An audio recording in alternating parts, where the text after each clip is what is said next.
All right, hope everyone's having a nice afternoon.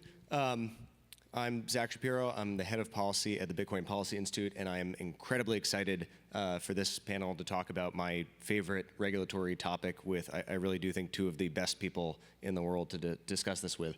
We have Peter Van Valkenburgh from Coin Center and Mike Mosier, who's the former acting director of FinCEN and also the founder of Arktouros, which is a law firm that focuses on some of the issues that we're going to talk about today. Those of you who've been listening to the program today have heard a lot about the Tornado Cash and Samurai Wallet prosecutions, as well as the need to pass the BRCA, the Blockchain Regulatory Certainty Act, or as implemented in the Clarity Act. But I want to zoom out in this conversation and talk sort of more broadly about how we take seriously the need to combat illicit finance in a world where there is such thing as peer-to-peer finance through the blockchain and using Bitcoin. But before we get to sort of affirmative ideas, I'd love to hear you both sort of state what you think is the danger of getting this wrong, of this period where we have illicit finance laws that were written before there was such thing as a peer-to-peer electronic transfer of money that Satoshi invented in the white paper. Why do we need to get this right? So I can start. I mean, what's at stake is forced re-intermediation. So Satoshi wrote a white paper, peer-to-peer electronic cash. That's the point. That's why we're all here. That's the amazing innovation, probably the most significant technological innovation probably in my lifetime. And America is a logical home for that innovation. We have a long history of rich and liquid financial markets that actually function primarily on peer-to-peer transactions. Like people actually like shouting at each other with paper not too long ago. And this idea of a rough and ready American economy where people who just want to do things can do things without getting the permission of an intermediary to do it. And we lost that. We lost that because of a number of factors, some of them technological and structural and institutional, and some of them having to do with state power and surveillance, the Bank Secrecy Act. If we continue to apply those rules in a way that doesn't make sense to entities that are not trusted financial institutions, we will be forcing them to become trusted financial institutions, forced re-intermediation. And it'd be like if, we live in this world where now people can, directly call each other. We're like, no, we're going to have a live human operator still in between all of your phone conversations so that that person can listen to you. It would be technologically backwards, terrible for innovation and for civil liberties. Just to add to that, part of it is also making people less safe. We're in two different ways. And one is that sort of forced re-intermediation is, we've gone from telegraphs, we've gone to switchboard operators, to cell packet switching. The solution to SIM swapping is not having operators again. Like that's not going to do it. And I think we know from the amount of data that's been leaked, whether it's the 33 terabytes of evolved data, or so much other that's happened in the last several years, that makes people less safe. So if SIM swapping is the cyber world that we're operating in, and that's really what peer-to-peer networks, it's people being able to cell packet switch and talk to each other without having to go through an intermediary that might fail, by the way. This allows you to do that, but putting back in an operator is not going to, especially one that's collecting your personal information that then could be leaked, is not going to make people safer in any form. And this was very much a reason why, when I was at FinCEN as the acting director, we did a whole initiative on privacy preserving technology, because our concern was it doesn't make people safer to have other people collecting data and losing it. Awesome. Mike, you wrote a paper on decentralized finance as critical infrastructure, and you set forth one possible solution to how we take seriously the need to combat terrorist financing and fight criminals and do all this stuff without falling into the pitfalls we just talked about, is to treat what you call genuine DeFi as critical infrastructure and separate that out from other sort of controlled applications. Can you explain a little bit what you mean by infrastructure, why that works as a solution, and what genuine DeFi means here in the sort of non-custodial sense? Sure. Yeah. So the reason that Rebecca Rettig and Katja Gilman and I looked at DeFi as critical infrastructure was thinking back to, it's not new that we've had networks that talk to each other. Remote procedure call technology has been around for 5 decades now. And so part of this, when I was at Treasury as the counselor to the Deputy Secretary in charge of cybersecurity and emerging tech, one of the projects that we worked on was with the Office of Cybersecurity and Critical Infrastructure Protection, and much of that was around not treating all this infrastructure that allows us to talk to different networks and allows you to really transmit data across the whole Rube Goldberg machine that underlies the traditional finance network. We didn't treat every piece of that as an intermediary, even though, yes, there's a marble that rolls down a thing that is domino and it sends a data blob. We treat it as sensitive infrastructure that needs to be protected, and much of that was from a cybersecurity perspective. And in fact, not only did we not ask Cisco router operators and developers to collect personal information, there was a very non-coercive, collaborative environment of information sharing with this backbones that said, you're seeing cyber threats, we're seeing cyber threats. We actually didn't need to call them in and have an enforcement action. You would say, hey guys, actually, it looks like Lazarus Group is going after the Goldman Sachs backbone. We'd love to tell you about it, and you tell us what you're seeing, and people showed up right away without a threat of subpoena. And so we took that into the DeFi space where, likewise, a lot of this is not taking any independent control any more than for the last 5 decades an RPC node was transmitting between data, and it doesn't take your value. But there's still a lot of information that can be shared in a collaborative sense that really is that cell packet switching and preventing SIM swaps that doesn't require us to take other data from people. And just to sort of draw a fine line for the audience here to the extent possible, what constitutes genuine DeFi? What is the line about where we want to regulate people as opposed to consider something infrastructure? Is it all about control? Is that what you think sort of the linchpin is? Yeah, we based it on control. And again, like part of what we were trying to do was just reset the conversation and not necessarily come up with some grand new plan. Like we based it on the 2019 FinCEN guidance, which really drew a line.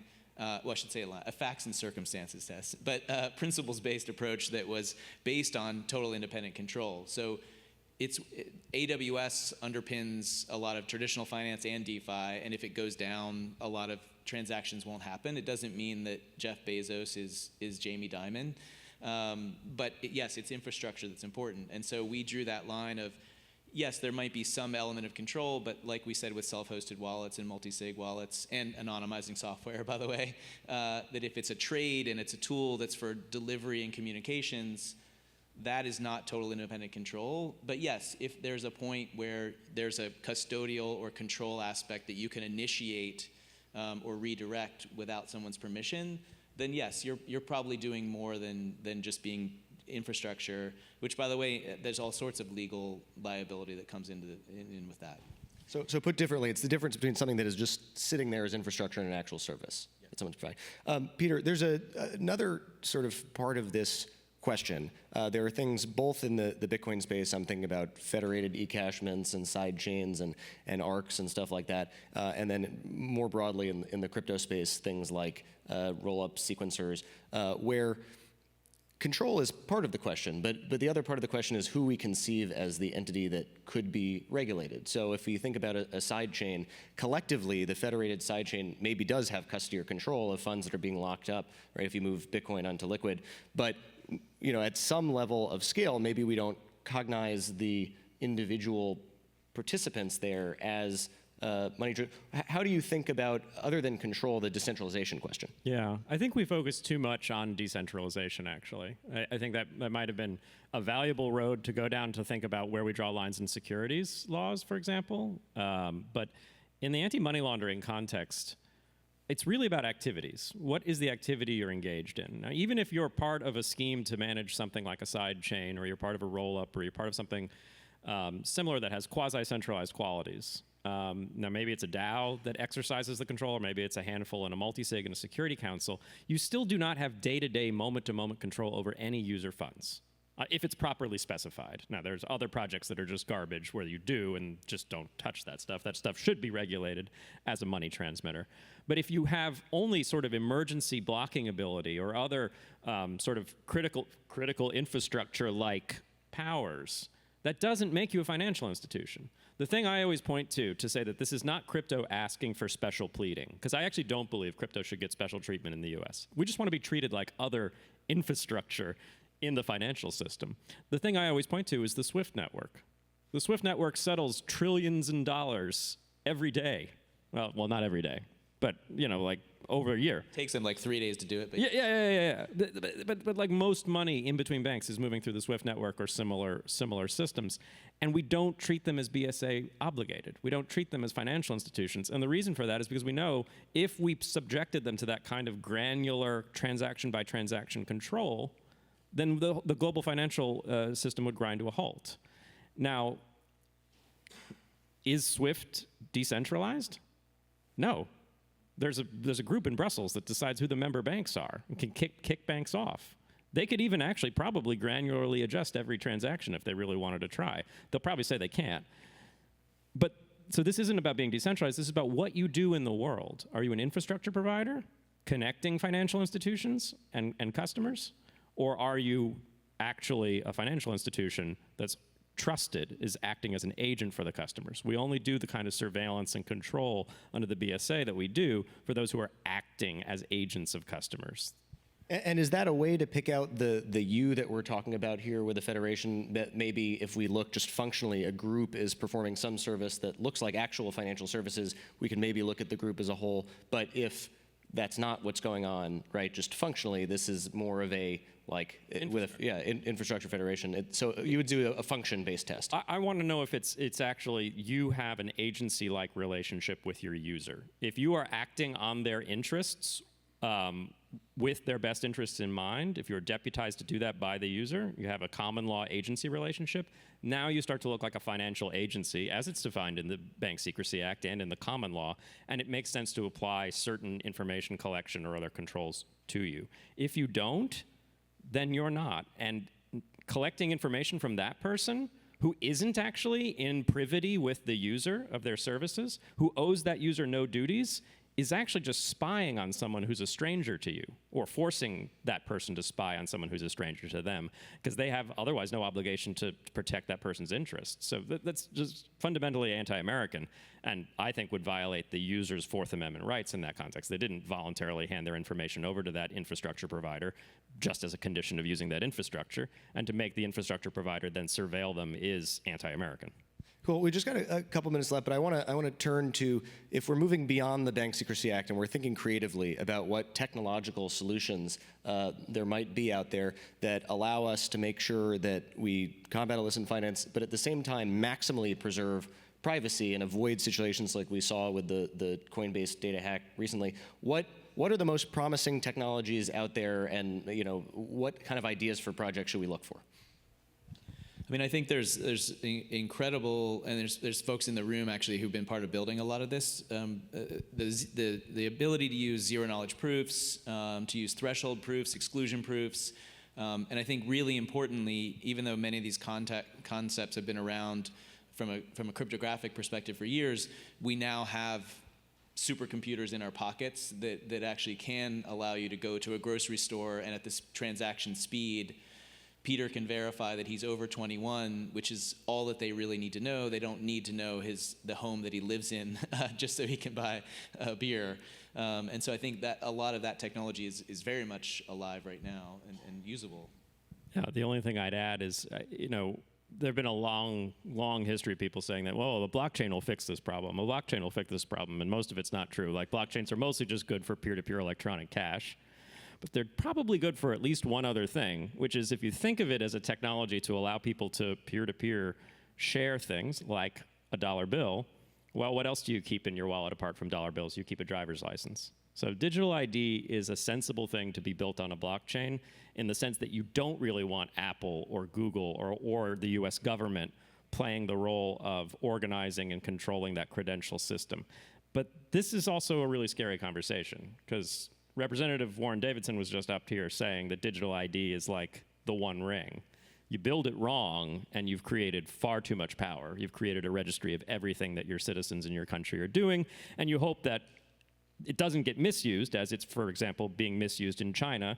If you start if you stop buying alcohol and cigarettes in the West, you'll be rounded up because they'll suspect that you're becoming a devout Muslim, which doesn't jive well with what they think Chinese people should be there.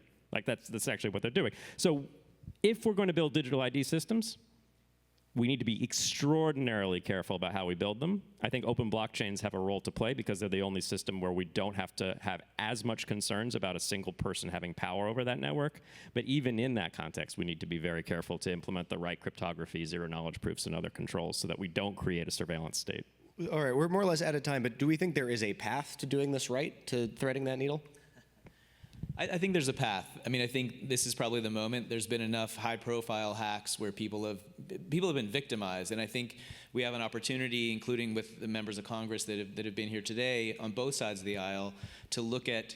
I think as you're creating these laws and the regulations around protecting people, that what's factored in there is not just okay. Here's the low probability, high impact event that ISIS may do a thing. It's also, well, here's the 33 trillion people that have been impacted by their data being leaked because every Sears checkout person has their personal identity so they could get a discount and sign up for a credit card. And I think if as we go forward with these rules, if the cost and benefit analysis includes not just we might have an attack somewhere, but also we're certain that hundreds of millions of people have been impacted by their data being sent around everywhere and not protected.